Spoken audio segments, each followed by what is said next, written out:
Já tô precisando comprar outro caderno já, que esse aqui já tá acabando. Rapaz, tudo isso aí do nosso estudo?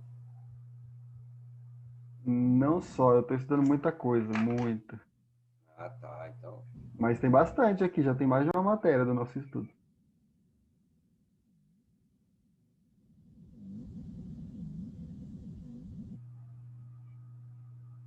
vamos lá. Então, é o nosso estudo 33, né? Não sei se é o 33, se é 34, esses números eu coloco tudo errado. Vamos lá. História da Trindade na Igreja Adventista do Sétimo Dia. Há movimentos que afirmam que os pioneiros da Igreja Adventista do Sétimo Dia não criam na Trindade e afirmam que tal crença é uma heresia que entrou no Adventismo por conta de sua apostasia. Hoje, estudaremos a história desta doutrina na Igreja Adventista para verificar se a acusação é legítima. É a acusação boa. A acusação é boa aí, né? Qual a acusação, então, que movimentos dissidentes, né, do Adventismo apresentam? Esses movimentos dissidentes, eles dizem o seguinte, que os pioneiros, os principais pioneiros, não criam na doutrina da Trindade. E que a Igreja Adventista fraquejou na fé.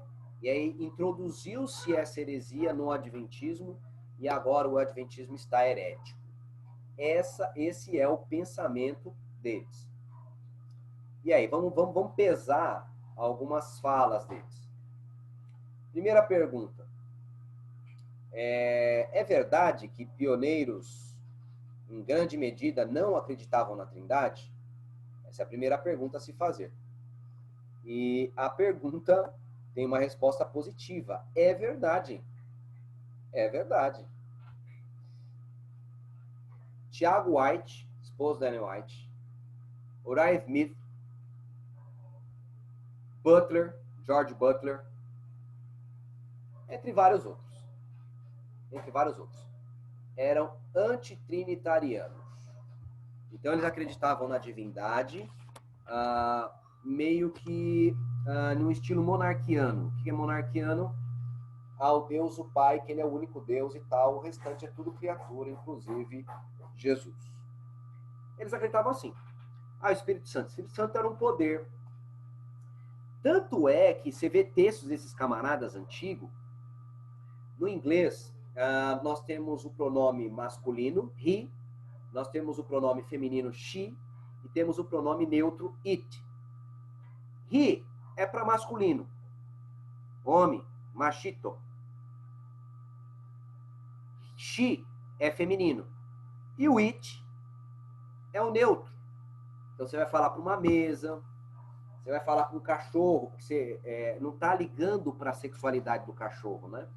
Você pode chamar o cachorro de he quando você estiver se referindo à sexualidade dele. Mas quando você não quer saber, você fala o cachorro it. Então, animais, coisas, normalmente se usa it. Tá ok? E quando você vai nos textos dos camaradas, quando eles falam do Espírito Santo, eles põem, ao invés de he, eles põem it. Para demonstrar que eles não creem mesmo que o Espírito Santo é alguém, mas que o Espírito Santo é algo, alguma coisa, um poder vitalizador. Por isso que eles usam esse pronome. Então, essa era a crença básica de muitos deles aí. Bruno? Não, não, você já comentou, eu ia falar que o it é usado para coisas, você comentou, beleza. Tá? O it pode ser usado para pessoas? Pode, em vários casos. É quando você não quer saber do sexo, entendeu? Você está mencionando, né? Mas isso é Ah, atualmente, né, com essas ideologias doidas de hoje em dia. Antigamente não, não não, se não, não, não. utilizava assim, né? Não tem a ver com ideologia. É da língua Pelo mesmo. que, não, pelo que estudei até hoje, né, o it era somente para coisas e animais. Tanto é que hoje em dia animais já estão usando os pronomes he e she, né, porque tem muito pai de pet, né, então aí eles estão mudando como cachorro sendo membro da família, mas Então, antigamente tudo era it, tudo para coisas apenas. eu acho que alguém falou isso aí, mas eu acho que não é verdade, tá? Na realidade, sempre foi assim. Então, assim, você tem primordialmente he para masculino, para homens, né? She para feminino. E it é quando você desconsidera a sexualidade. Você vai ver em vários contextos, o it sendo usado para pessoas. Qual o objetivo? É que ele não tá ligando para sexo. É tipo assim, é quando você... você quer dizer que esse cara aí, sabe? Você não tá especificando esse aspecto. Então, há sim esse aspecto, há esse uso, embora majoritariamente se use it para coisas e animais. Então, o cara deixa na regra desse jeito. No entanto, há no uso da língua comum, fluente, esse outro uso também, tá? Mas a gente pode verificar mais profundamente a fim de que a gente possa crescer. A discussão aqui, de fato, não é inglês em si. A discussão é o pensamento dos pioneiros, né? Então, alguns pioneiros, não é todos, tá? Isso é importante frisar. Mas alguns importantes pioneiros tinham esse pensamento, tá? E a gente vai verificar isso e vamos compreender. Será que a Igreja Adventista apostatou? Vocês vão ver que não é apostasia nesse estudo. Mas, no próximo estudo, que a gente vai estudar a doutrina da Trindade, aí vocês vão ver que não é apostasia. Apostasia é de quem não crê, né? Vamos lá prosseguir aqui esse aspecto. História, então, da doutrina da Trindade no movimento adventista, né? Bora lá. Esse texto é muito importante, ó. Provérbios 4:18.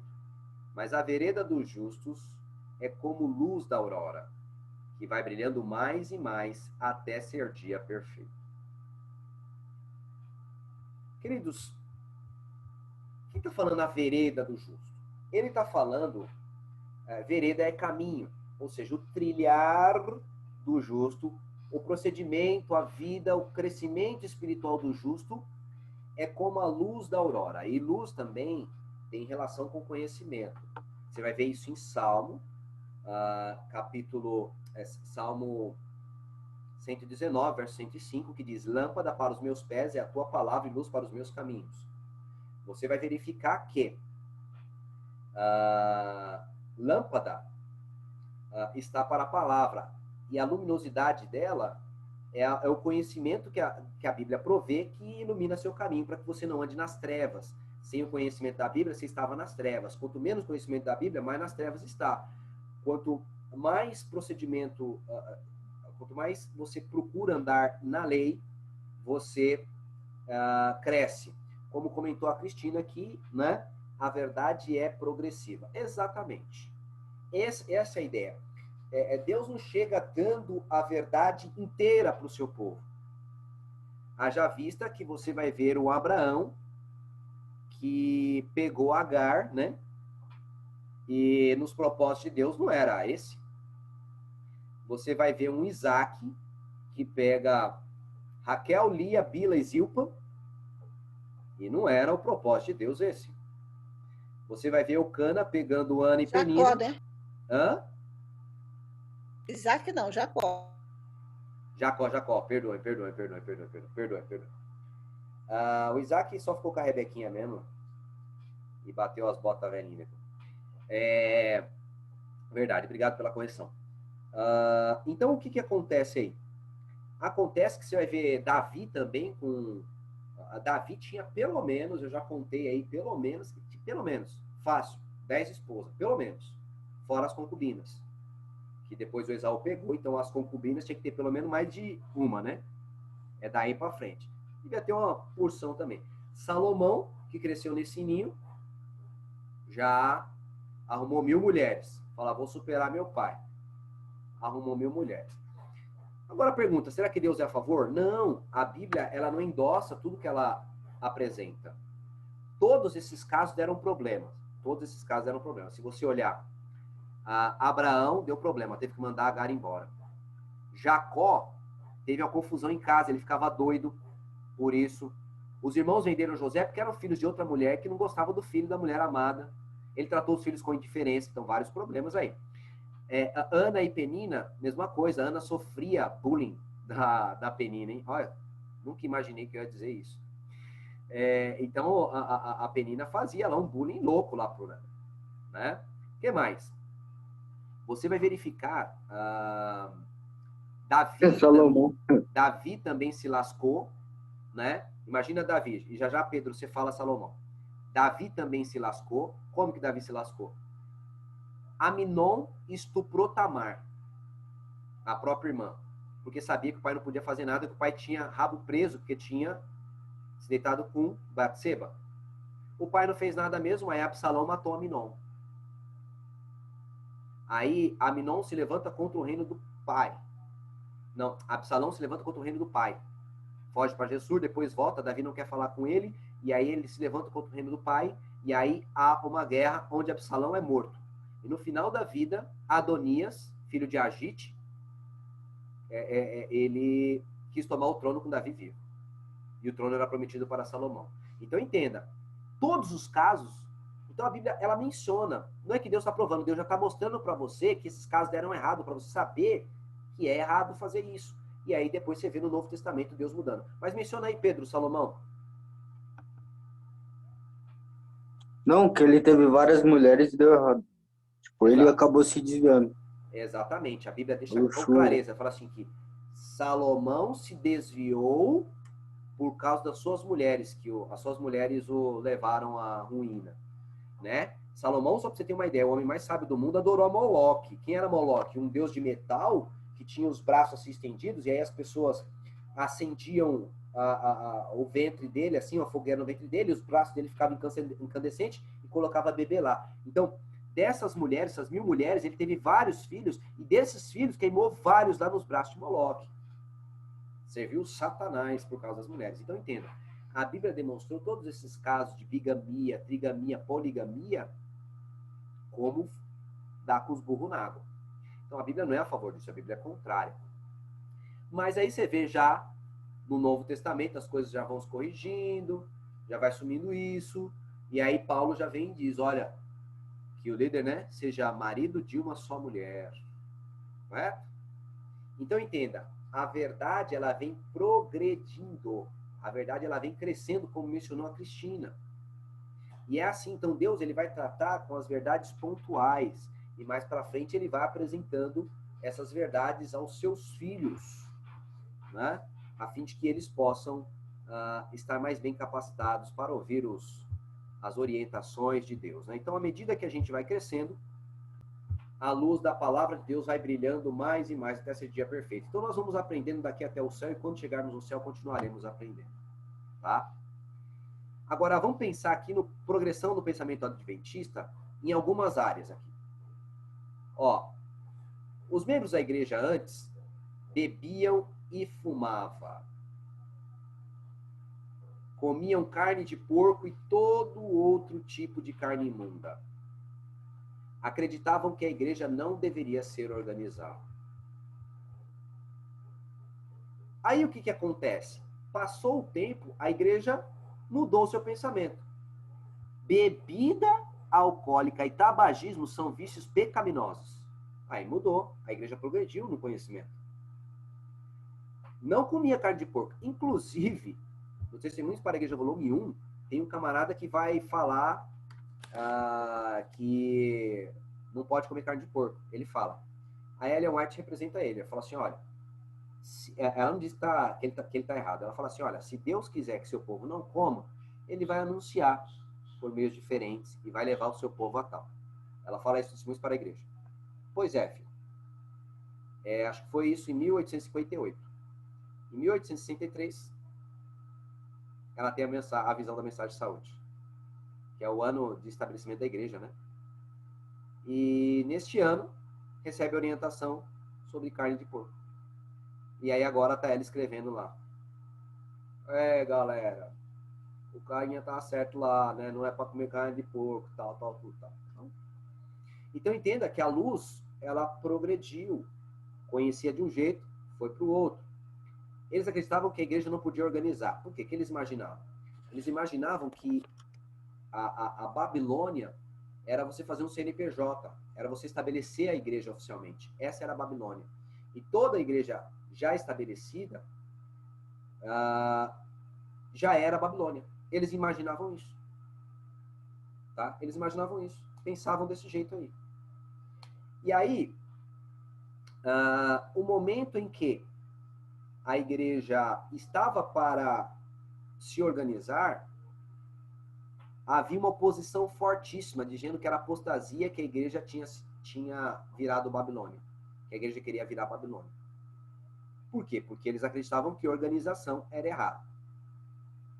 Queridos, só para você ter uma ideia, a igreja tinha um hospital, um sanatório. Acho que foi de Battle Creek esse. Ele foi roubado por Kellogg.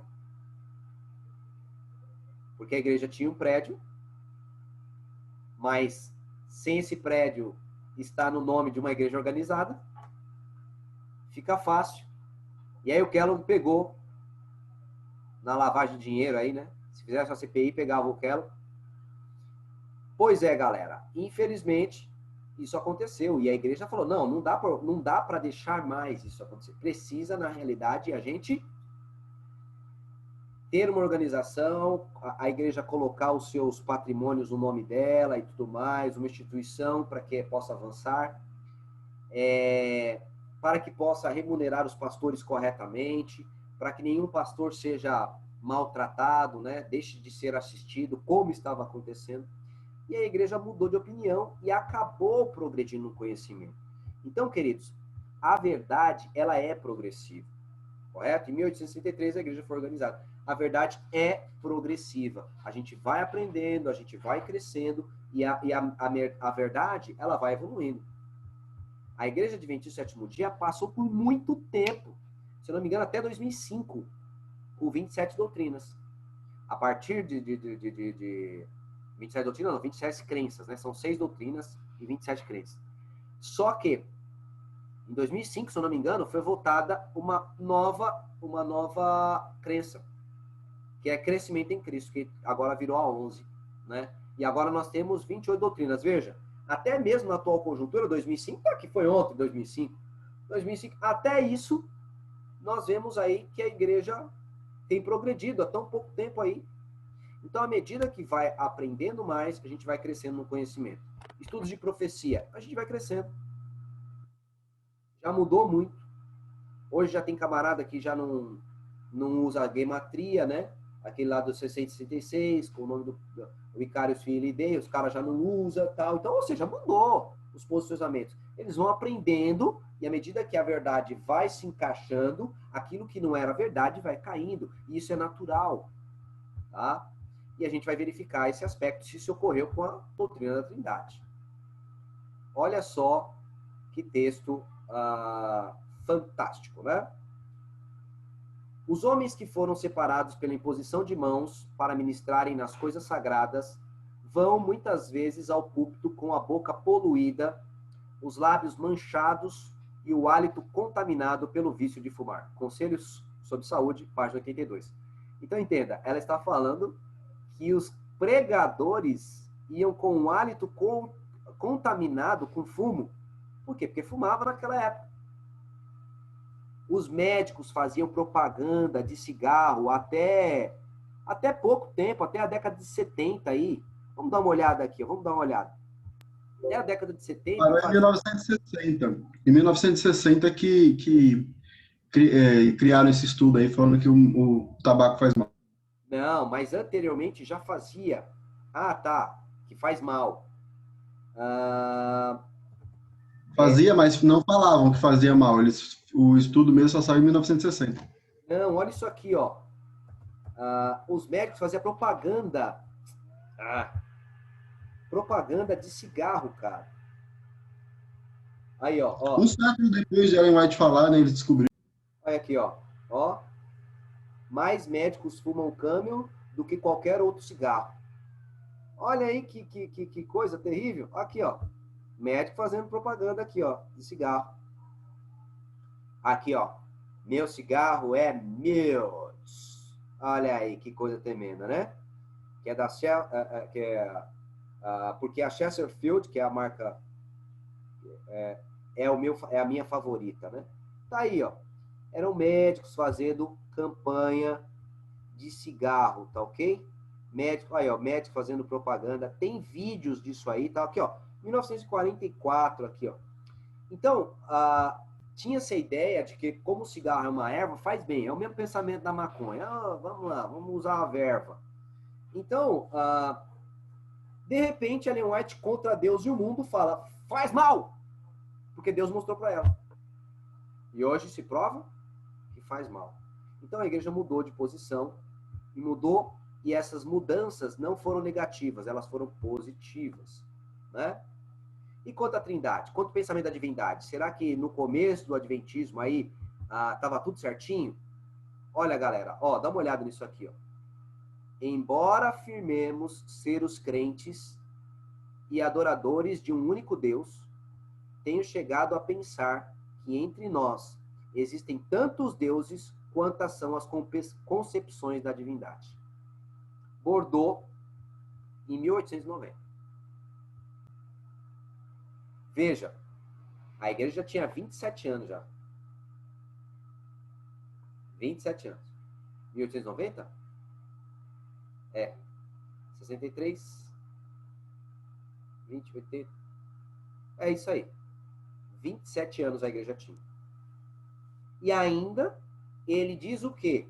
Que os pensamentos sobre divindade dentro do adventismo são tantos quanto existe pensamento sobre divindade. Então, verifique que dentro do adventismo tinha aquele que era modalista, tinha aquele que era monarquiano, tinha aquele que era trinitariano. Então, cada um tinha o seu pensamento. Ou seja, a igreja não começou com pensamento fixo, formado sobre a doutrina da Trindade. É um absurdo dizer que isso é correto. Vamos dar uma olhada nesse aspecto aqui. Duas origens de pioneiros da igreja adventista. Primeiro, um grande número era da igreja Conexão Cristã. A igreja Conexão Cristã era antitrinitariana. E, obviamente, esses líderes continuaram não crendo na Trindade. Lembremos que, como é que foi formado o movimento adventista?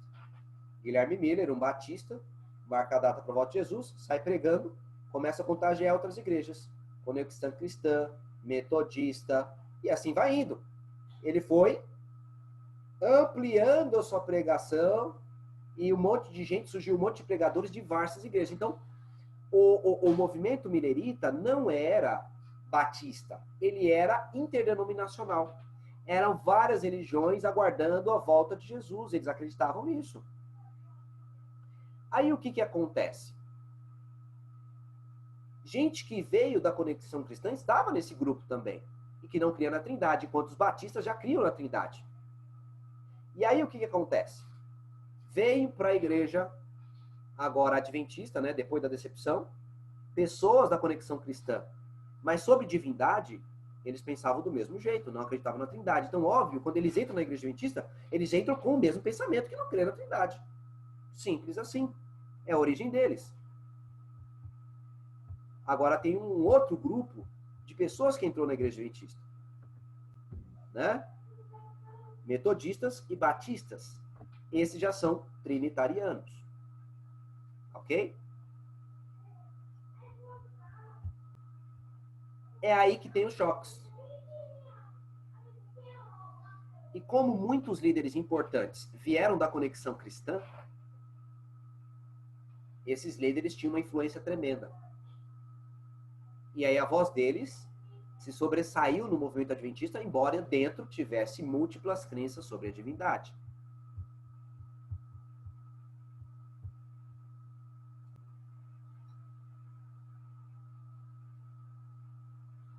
Aí o que acontece? Opa, peraí.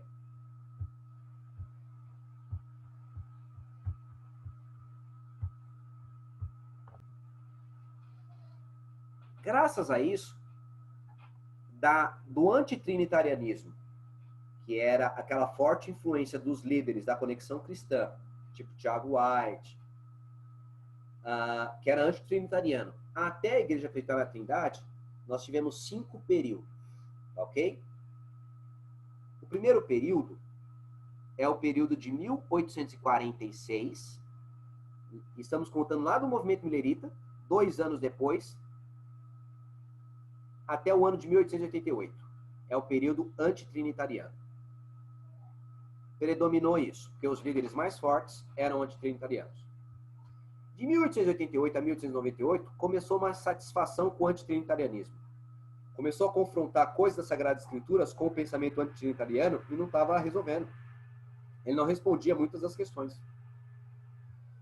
Depois de 1898 a 1915, foi mudança de paradigma. Aí, agora, começou a virar majoritário o pensamento trinitariano.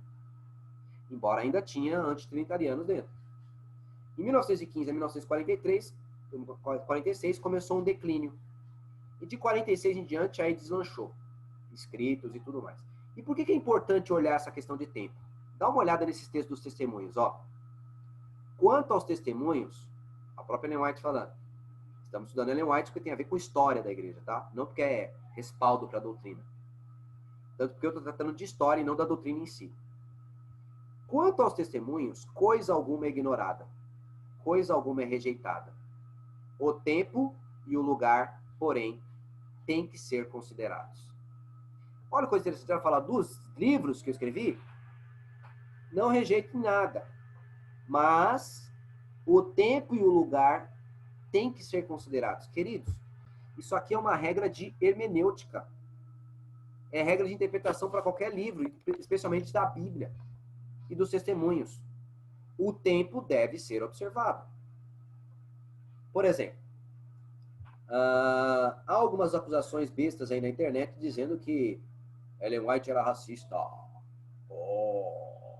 E aí, o que vocês acham? Ellen White é racista ou não? Tem um texto lá claríssimo, hein? Da BO. E aí? Mas não é não, claro que não. E quem tá defendendo é o Éder Negão, hein? Olha. Esse é o nego. E ela também era negra, né? Ah, não era negra, não. Não era, não. Era. Não era, não, vai. Não era, não. Acho que é forçado dizendo que ela era negra. É, não era não, não mesmo. Não, a pele dela, Aqui, ó. a pele dela é que nem eu, assim, né? Nem negro, nem moreno. O Renan acabou de escrever. Claramente ela era racista. Só pode dizer que Ellen White é racista quem não leu. Só. Ou o cara que leu os trechos isolados e fora do tempo. Fora do tempo. Vamos lá.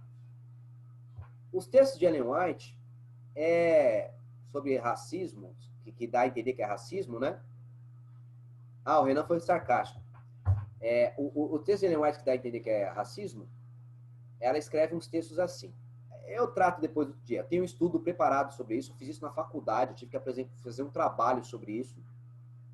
E aí estudei tudo. Estudei lei norte-americana, bem legal. O que acontece? Ela escreve o seguinte. Muitas pessoas estão me perguntando se pode casar negro com branco. E Deus tem me mostrado. Não é a vontade do Senhor. Não façam isso. Vai trazer problemas assim, assim, assado e papapá. Aí eles pegam esse trecho e mostram. Assista. Aí me dá uma raiva, rapaz. Esses caras que ignoram. Bem no meio da guerra civil americana. Amigo, só para você ter uma ideia, ó. Ouça. Até 1869 era proibido o casamento entre negro e branco nos Estados Unidos. Até 1969. Na morte de Martin Luther King. Até 1969. O que você acha na época da Ellen White? Época da Guerra da Secessão entre o norte e o sul dos Estados Unidos. Abraham Lincoln vai lá, liberta os escravos, né? Abole a escravatura, né? Mas a mão de obra do sul dos Estados Unidos era mão de obra escrava. E eles iam prejudicar toda a sua economia. E aí o sul não quer nem os negros, nem os brancos. Então os brancos e negros do sul se reúnem para lutar contra o norte. Ah, tá. Desculpa, gente. É porque eu tenho um amigo que ele tá com Covid, eu vou precisar levar ele no hospital. E me passaram o recado agora aqui. Pera, até me perdi, cara. Onde é que eu tava? O norte contra o sul. O sul era escravocrata e o norte não. Isso. E aí, No sul tinha os negros, no norte não tinha. não, no norte tinha negros. Eles aboliram a Mas escravatura lá, não, né? não quanto o sul, né? E aí, o sul, a mão de obra deles era... Então, os negros não queriam por causa do trabalho deles e tal, e os brancos não queriam porque era a mão de obra deles, era o lucro deles. Então, o sul vai gritar... Gente, é nessa época que os irmãos da igreja perguntam para Ellen White, tá errado, tá errado. Podemos fazer casamento com branco ou negro? Aí Deus fala para ela, não, filha. E ela escreve, vai dar confusão. Por que vai dar confusão? Simples, gente. Os bairros negro e branco moravam em bairros diferentes. Até hoje lá é assim. Há bairros brancos e há bairros negros. As leis imobiliárias dos Estados Unidos estabelecem bairros mistos, mas a maior parte dos bairros lá são bairros segregados. Então, ou seja, se eu entro numa imobiliária para comprar um apartamento, eu falo, quero comprar um apartamento em tal lugar, mas é bairro de branco, ele fala, não temos nenhuma casa lá agora. Eles, tem uma casa aqui, que é no lugar de negro. Eles separam. A lei diz isso. Então, olha só que coisa tremenda.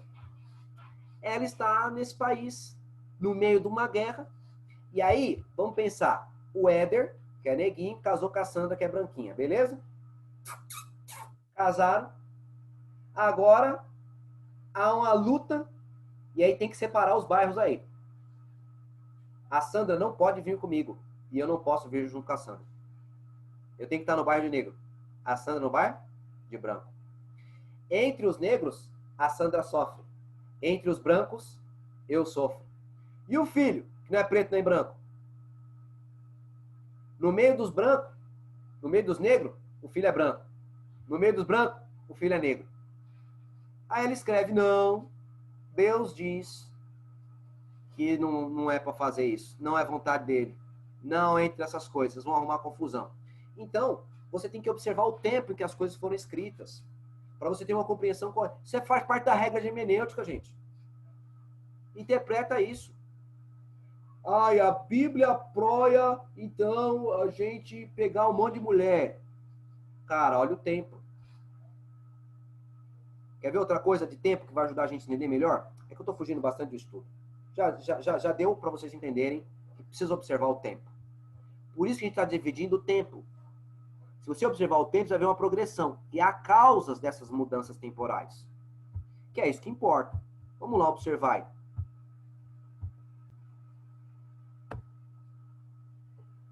O mesmo se deu com todas as doutrinas, inclusive com a Trindade. W. Prescott, em 1896. Ele diz assim, ó, assim como Cristo nasceu duas vezes, uma na eternidade e de novo na carne.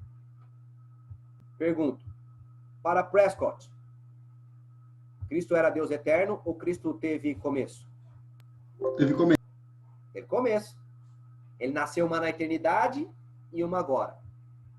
W. Prescott, importante pastor adventista. Tá? E já era igreja adventista mesmo. Aí, a gente vê ele em 1919, alguns anos mais tarde aí, né? 23 anos mais tarde. Depois, ele falando sobre Cristo, depois assumiu. Olha o que ele fala. Fui ensinado como o irmão Daniels, Arthur G. Daniels, que era o presidente da Conferência Geral. Fui ensinado por irmão Daniels de que a Trindade era algo herético, sem contudo pensar por mim mesmo, ou estudar. Eu supus que estava certo. Mas eu descobri algo diferente, como entendo agora. Deidade envolve eternidade. Você não pode ler as Escrituras e conceber divindade sem eternidade. Mudou o pensamento dele, sim ou não? Completamente. Completamente. E o que é interessante? Aí os caras que são os adventistas históricos ou coisa do tipo, que diz que a igreja apostatou, ele vai fazer o seguinte, ele vai pegar só os primeiros textos e os outros eles vão rejeitar. É isso que vai fazer os caras dizerem que a igreja está em apostasia e que a mensagem central era a Trindade e tal. Bora lá. Vamos prosseguir. mesmo se deu com todas as doutrinas, inclusive a Trindade. Vamos lá. Uriah Smith, 1865, 2 anos depois da formação da igreja. Olha o que ele escreve. Cristo, o primeiro a ser criado. E aí, galera? Para Uriah Smith, Cristo era Deus ou não? Semideus. Criatura. É uma criatura. Teve princípio. E Deus não teve. Era um demiurgo. Era um demiurgo. Só falta. Então, esse era o pensamento dele em 1865. Mas aí, 1881, passa aí alguns aninhos, ele escreve, mas a linguagem não implica necessariamente que ele foi criado. Por quê? Porque ele já começou a ser confrontado com umas mensagens difíceis de explicar. Como é que você vai explicar que Cristo é o Pai da eternidade? Isaías 9, verso 6. Ele sendo o Pai da eternidade, a eternidade é filha dele. Ele está dizendo que ele deu origem ao tempo. João 1, verso de 1 a 3. No princípio era o verbo estava com Deus, o verbo era Deus. Ele estava no princípio com Deus. Aí fala assim, todas as coisas foram feitas por meio dele. E sem Jesus, nada do que foi feito se fez. Olha que coisa louca. Se ele fosse criado, essa frase estaria errada. Porque diz assim, nada, sem ele, nada do que foi feito se fez. Ou seja, tudo que foi criado foi feito por meio dele. É o que o texto está dizendo. Incluindo ele. Se ele tivesse sido criado, o texto estaria errado porque ele não se criou. É isso mesmo, é isso que eu estou dizendo. Precisamente isso. Então, entenda. Se tudo que foi criado foi feito por meio dele, então ele não pode ser criado. Porque ele criou todas as coisas. Quer ver outro texto? Apocalipse. Tá ele e o Pai no trono. Romanos 5, Apocalipse 5. Aí fala assim: ao que está sentado sobre o trono e ao Cordeiro sejam dadas glórias, honras. O que é interessante é que ele diz assim, que toda criatura que há no céu, na terra e embaixo da terra, estava adorando. Aí toda criatura estava dizendo, ao que está sentado no trono e ao Cordeiro. Ora, se toda criatura estava falando, e o Cordeiro não estava falando, e nem o Pai, nem o Cordeiro são criaturas. Porque se o Cordeiro fosse criatura, ele estaria falando. Mas não, ele está recebendo adoração. Diferente. Mas está separado, né? Isso ele está separado. Isso eu só tô melecando a boquinha a vocês de mel, para vocês não faltarem no estudo da Trindade. Hoje não é estudo da Trindade. Hoje estudo a história da doutrina da Trindade. Mas vamos lá prosseguir. Houve uma mudança aí clara, né? No posicionamento. Vamos lá. Tiago White, ou James White, depende do que você achar. 1846. O antigo credo trinitarista, ausente nas escrituras, de que Jesus é o eterno Deus. Conexão cristã. Só está refletindo o pensamento da igreja dele, normal. Era o que ele tinha visto na vida toda. Aí, 1876, 30 anos mais tarde. Os adventistas do sétimo dia compreendem a divindade de Cristo de forma tão parecida com os trinitaristas que não receamos qualquer debate aqui. Nossa, que mudança! Que mudança! Que mudança! Tá tão parecido. Então, ou a doutrina dele não parecia com nada nas escrituras, porque ele diz que o antigo credo trinitarista ausente nas Sagradas Escrituras, ou a crença dele é ausente das Escrituras, ou ele começou a compreender que o negócio era bem diferente do que ele pensava. Ele começou a ver, as coisas não são bem assim, eu falei bobeira. Mas ele teve mais mudança ainda.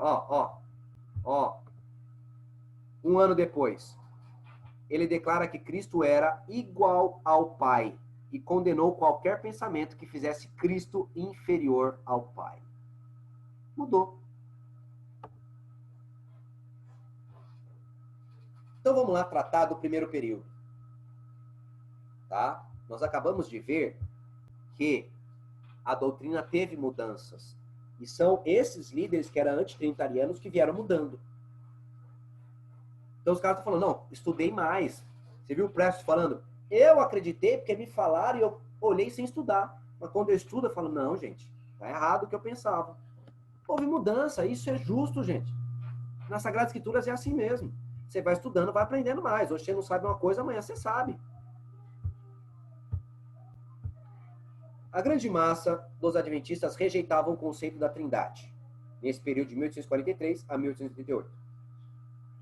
E dentre estes encontravam-se os importantes, como Wright Smith, Tiago White, Joseph Bates.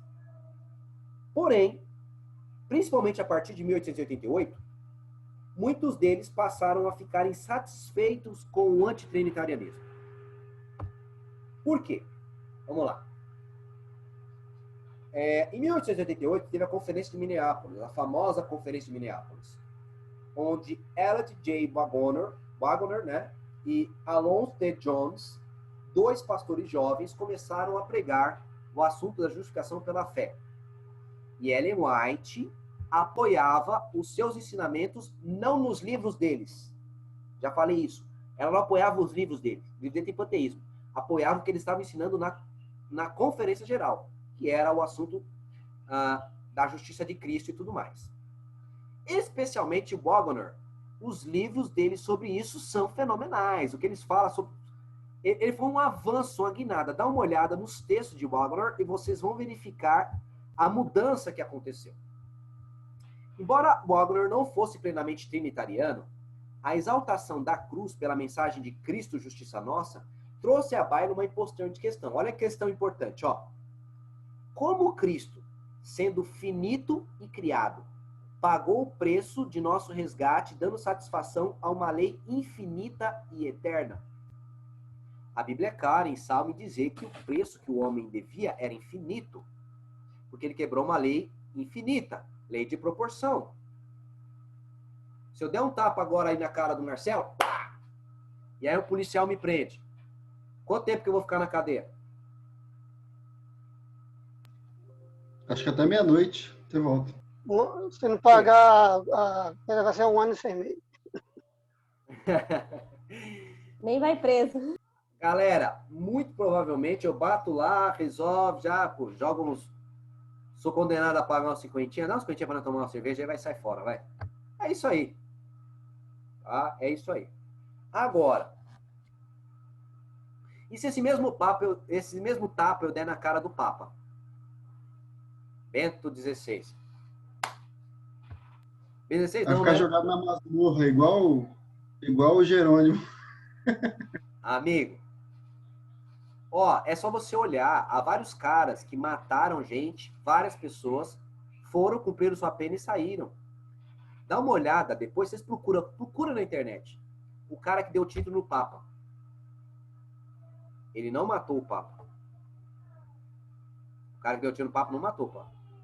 No entanto, meu irmão, tava olhando lá, tinha mais de 19 anos, o cara tava preso. Como é que pode, velho? Pois é. Isso é lei de proporção. É porque é o seguinte. Ao ele ferir o Papa, é como se ele ferisse todos os católicos do mundo. É que nem assim, ó, se eu pegar o Bolsonaro agora, eu vou dar uma facada no Bolsonaro agora. É preju. Vai de novo, não vai acertar no mesmo lugar. É preju. Por que é preju? Porque ele representa agora 250 milhões de brasileiros. É uma afronta ao Brasil. Aí, rapaz, é piorada a situação. Da mesma forma. Agora, que preço deve pagar o ser humano se ele transgrediu uma lei que é infinita? O preço é infinito. Agora, como Cristo, sendo criatura, podia pagar um preço infinito? Então, o estudo da justificação pela fé começou a fazer perguntas na cabeça dele. Peraí, como é que ele vai pagar o preço infinito? Uma mera criatura pagou o preço infinito? Então, a coisa começou a ficar estranha. E aí, então, começou a surgir as apresentações aí de Waggoner. Olha os textos, por exemplo, de Ellen White mencionando isso. A salvação do homem se efetua a preço infinito para o céu. O sacrifício feito é igual aos mais amplos requisitos da violada lei de Deus. Veja, preço infinito. O divino Filho de Deus era o único sacrifício de suficiente valor para satisfazer plenamente as reivindicações da perfeita lei de Deus. Ou seja, o preço era infinito. Ele era o único que podia pagar, ou seja, só o próprio Deus podia pagar um preço infinito. Olha os textos de Wagner. Cristo não havia sido criado. Ele possui imortalidade inerente em si mesmo. Então, ó, ele diz que Cristo não foi criado, ou seja, sempre existiu, ou seja, é Deus, e que ele tinha imortalidade em si mesmo. Havia uma divina unidade entre o Pai e o Filho. Divino é Deus, gente. Cristo é, por natureza, da mesma substância de Deus, possuindo a vida em si mesmo. E assim, adequadamente, ele é chamado de Jeová, o que existe por si mesmo. Ele atribui o nome maiormente conhecido aí do Deus do Antigo Testamento a Jesus. Então, agora imagina a encrenca. O presidente da Conferência Geral era George Butler, antitrinitariano. O líder da Review era o Ryan Smith. Tiago White também estava próximo lá. Embora Tiago White estava meio neutro. Ah, não, Tiago White nem existia, isso aí, acho que morreu, né? Tinha morrido. Mas só esses dois aí. Só esses dois basta. E dois pastores jovens agora, pregando que os grandões, que os líderes grandões da igreja estavam errados. Aí agora começou um conflito. Então, mesmo Ellen White falando, ouça os meninos, que os meninos estão falando coisa de Deus. Deus tem falado, ouça os meninos. Os camaradas, com muito preconceito, resistiram à mensagem. E essa foi a dificuldade, né? Olha outro texto dele aqui. O fato de que Cristo é parte da divindade, possuindo todos os atributos da divindade, sendo igual ao Pai em todos os aspectos, como Criador e Legislador, é a única força da expiação. Cristo morreu para poder trazer-nos a Deus. Cara, que fenomenal. Cristo é parte da divindade, possui todos os atributos da divindade. Cristo é Deus para ele. Mas, se lhe faltasse um J para ser igual a Deus, não poderia levar-nos ao Pai. Por quê? Porque o preço é infinito. Se ele não fosse igual, infinitamente igual, não poderia nos salvar. Aí, nós temos uma segunda fase. Então, entende aí, qual a primeira fase? A primeira fase era um período de insatisfação. Quer dizer, de antitrinitarianismo. Que foi de 1843 até 1888. Em 1888, houve uma mudança. Qual foi a mudança? Wagner começa a escrever contra e Ellen White apoiando os caras. Dizendo que a mensagem dos caras é certa. E aí, então, os camaradas agora começa agora a ter insatisfação. Aí, essa insatisfação vai até 1898, que é quando Ellen White começa agora a escrever algumas coisas, né, em 1898. Mas vamos pensar aqui, ó, o período de insatisfação. Assumindo a humanidade, Cristo tomou parte de todo ser humano. Ele era o cabeça, né, da humanidade, ser divino e humano. Como seu longo braço, ele podia enlaçar a humanidade, enquanto seu braço divino poderia alcançar o trono infinito. Que cena é esta para ser contemplada pelo céu? Cristo, que não conhecia o mínimo vestígio de pecado ou contaminação, tomara a natureza em seu estado deteriorado. Isso foi humilhação maior do que o homem finito pudesse compreender. Deus manifestou-se em carne. Olha, ela chama de Jesus de Deus. Deus manifestou-se em carne. Humilhou-se. Que assunto para o pensamento, para a profunda e séria contemplação. Tão infinitamente grande era a majestade do céu, diz que ele é o rei do céu, e contudo desceu tão baixo, sem perder um átomo da sua dignidade e glória. Então, em 1898, Ellen White agora coroa essa discussão que está acontecendo até 1888, né? De 1888 em diante. Ela coroa agora dizendo o argumento trinitariano a respeito de Jesus. Aí, nesse período de insatisfação, a gente vê que Uriah Smith e Butler, além de divergirem com Wagner e Jones sobre a lei em Gálatas, olha, discussão lá na conferência, estamos falando da conferência, eles discutiam a lei em Gálatas, e se os hunos e alamanos faziam parte da profecia, eles eram exageradamente antitrinitarianos. Estes assuntos conflitantes impediram eles de ceder, mesmo sob orientação profética de Ellen White. Olha o que Ellen White escreve. A indisposição de ceder a opiniões preconcebidas e de aceitar esta verdade estava à base de grande parte da oposição manifestada em Minneapolis contra a mensagem do Senhor através dos irmãos Elliot J. Wagner e Alonzo T. Jones. Então ela diz que era em disposição de ceder as suas opiniões. Quais eram as opiniões preconcebidas deles?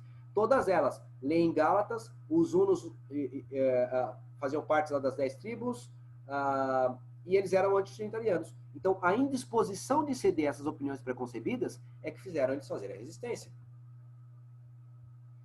Em 1892, a Pacific Press publicou um panfleto, A Doutrina Bíblica da Trindade, escrito por Samuel Speer. Então, entenda, 1892, olha o que o cara escreve. Não se trata de triteísmo, não é três deuses. Ou a doutrina de três deuses, que é a mesma coisa. Antes é a doutrina de um Deus, subsistindo e agindo em três pessoas. Esse texto é super trinitariano. Mas ele já está vindo num tempo posterior, que é aquele tempo já em que estamos chegando próximo ao período já do pensamento trinitariano, porque esse é o período de insatisfação com o antitrinitarianismo. E aí os camaradas começam a escrever essas coisas aí. Em 1898 foi um marco de mudança. Porque Ellen White escreve O Desejar de Todas as Nações. E aí de 1898 a 1915 foi mudança total. Aí os caras começaram a pulular textos e pensamentos trinitarianos. Olha o que ela escreve. A sarça ardente em que Cristo apareceu a Moisés. Olha aí, o Deus do Antigo Testamento que apareceu a Moisés, ela diz que é Cristo. Revelava a Deus. O símbolo escolhido para ser representado da divindade foi um humilde arbusto, que aparentemente não tinha nenhuma atração. Abrigou, porém, o infinito, chama Jesus de o infinito. O Deus todo misericordioso velou sua glória num símbolo por demais humilde. O Deus todo misericordioso é Jesus. Para que Moisés pudesse olhar para ela e viver. Assim, na coluna de nuvem, de dia e de fogo à noite, Deus comunicava com Israel, revelando aos homens sua vontade, proporcionando-lhes graças. A glória de Deus era restringida e sua majestade velada, para que a fraca visão de homens finitos a pudesse contemplar. Da mesma maneira, Cristo devia vir do corpo abatido, semelhante aos homens. Aos olhos do mundo não possuía beleza para que desejasse, e não obstante, era o encarnado Deus, a luz do céu e da terra. Eita confusão! Quando a profetisa do movimento vai lá e escreve que Cristo era o encarnado Deus, rapaz, esse livro deu confusão, deu um nó na cabeça dos antitrinitarianos. Nó. Coisa doida. Vamos ver. Olha outro texto que ela escreve. O Espírito deveria ser concedido como agente regenerador. Sem isso, o sacrifício de Cristo haveria sido sem valor. O pecado somente poderia ser resistido através da poderosa terceira pessoa da divindade, que viria não como energia modificada, mas na plenitude do divino poder. Em algumas traduções do Desejar de Todas as Nações, traz terceira pessoa da Trindade. E os caras reclamam. Foi um roubo, porque lá usa a palavra Godhead. Godhead é divindade. Certo ou errado?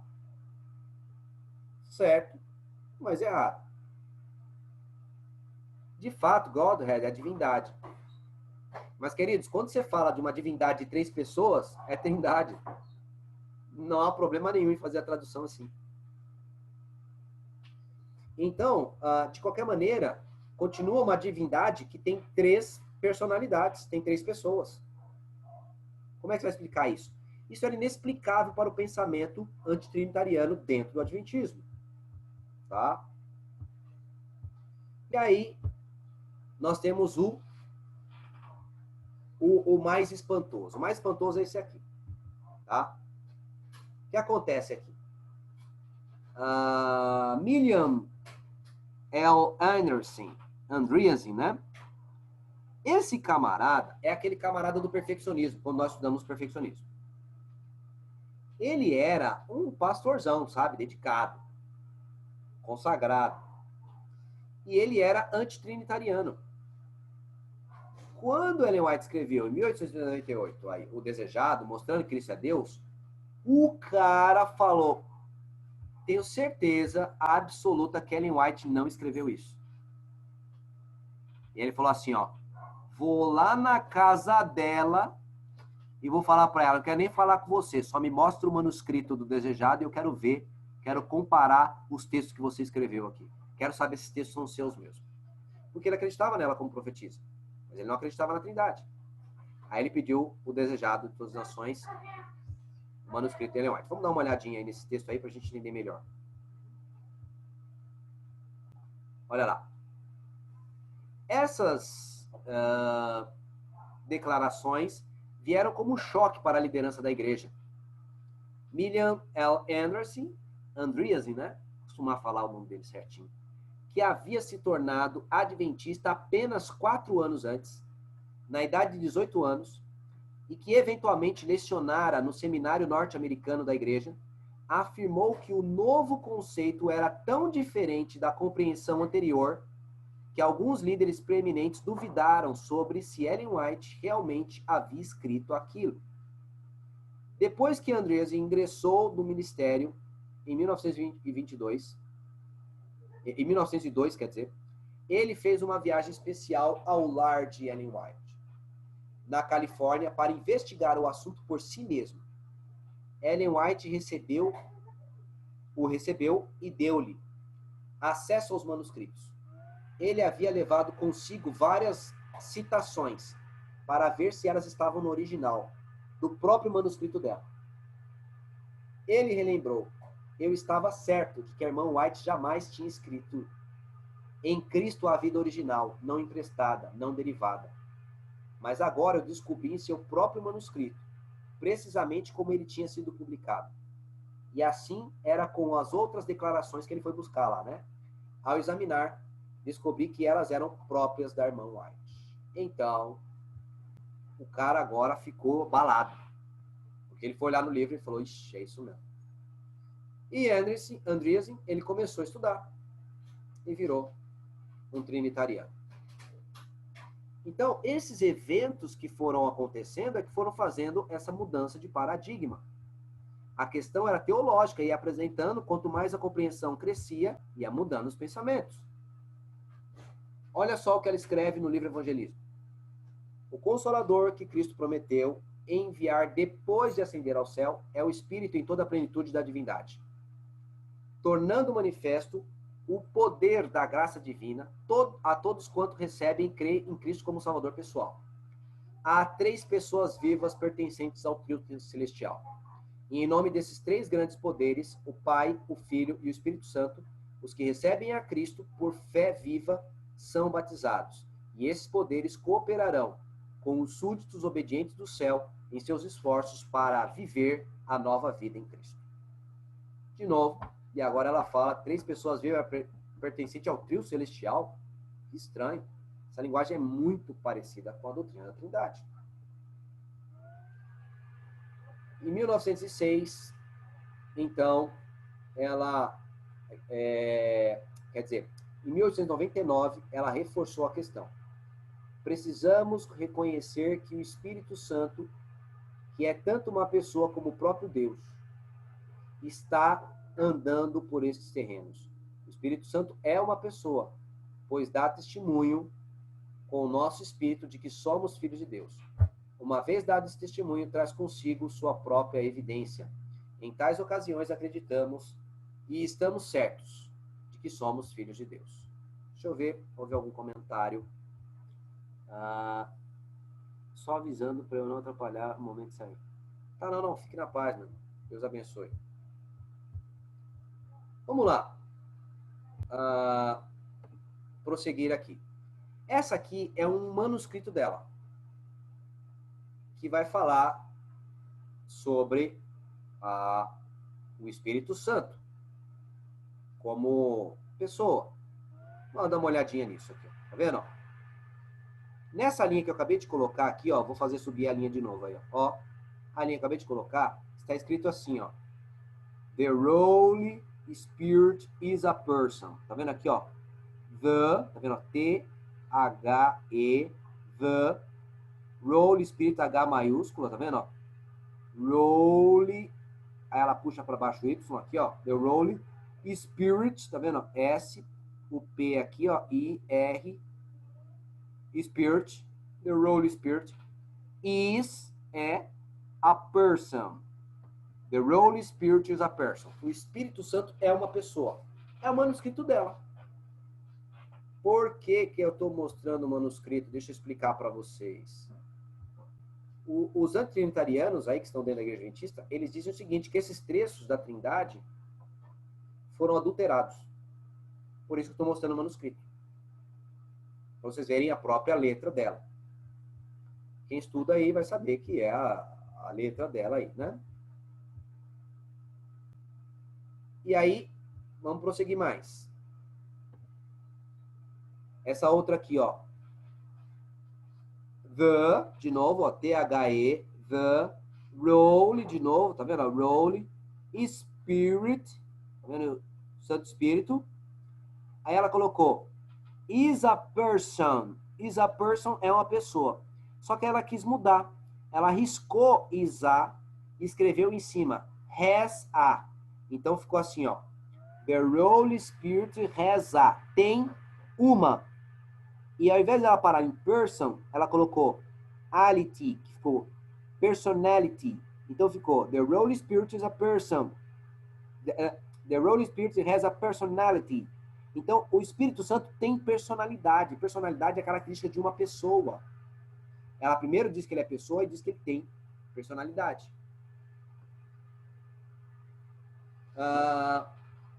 Queridos, é o seguinte, o cara tá passando muito mal, eu preciso ir no hospital levar o cara. Que Deus abençoe vocês.